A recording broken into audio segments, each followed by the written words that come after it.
Hi అండి, అందరికీ నమస్తే. Welcome to political radio channel.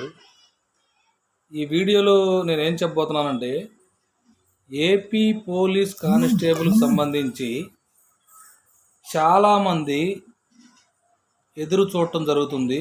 ఈరోజు జూలై 2 కదా, కోర్టులో కేసు ఏమైంది సార్ అని చాలామంది వాట్సాప్లో మెసేజ్లు చేస్తున్నారు. ఈరోజు కోర్టులో కేసు ఏమైంది అని అంటే, మార్నింగ్ సెషన్లో గవర్నమెంట్ లాయరు, సార్ హోంగార్డులకు సంబంధించిన కేసు వీలైనంత త్వరగా క్లోజ్ చేయండి, ప్రభుత్వం రిజల్ట్స్ ఇవ్వడానికి సిద్ధంగా ఉంది, మాకు వాదనలకి టైమింగ్ ఇవ్వండి అని చెప్పి ప్రభుత్వం తరపున లాయర్ గారు జడ్జి గారిని అడగటం జరిగింది.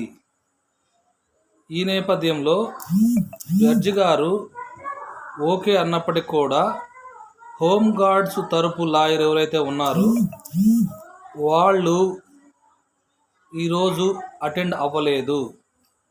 ఈరోజు వాళ్ళు వ్యక్తిగత కారణాల వల్ల అటెండ్ అవ్వకపోవటం వల్ల కేసు అనేది పోస్ట్పోండ్ అయింది. కాకపోతే కేసు ఎప్పటికీ పోస్ట్పోండ్ అయ్యింది అనేది మాత్రం 1-2 డేస్లో తెలుస్తుంది. చాలా దురదృష్టకరం అండి. కానిస్టేబుల్ కేసు ఇలా పోస్ట్పోండ్ అవడం అనేది అభ్యర్థులు, నిరుద్యోగులు తీవ్ర నిరాశలో ఉన్నారు.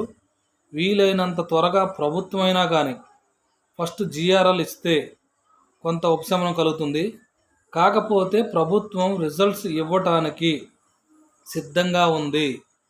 ఈ కేసు పూర్వపురాల గురించి పట్టించుకోకుండా కూడా ప్రభుత్వం ముందు రిజల్ట్స్ ఇవ్వాలి అని పొలిటికల్ రేడియో ఛానల్ తరఫున ప్రత్యేకంగా కోరుకుంటున్నామండి. చాలామంది అభ్యర్థులు ఎదురు చూస్తున్నారు.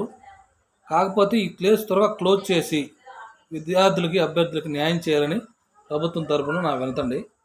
Thank you very much.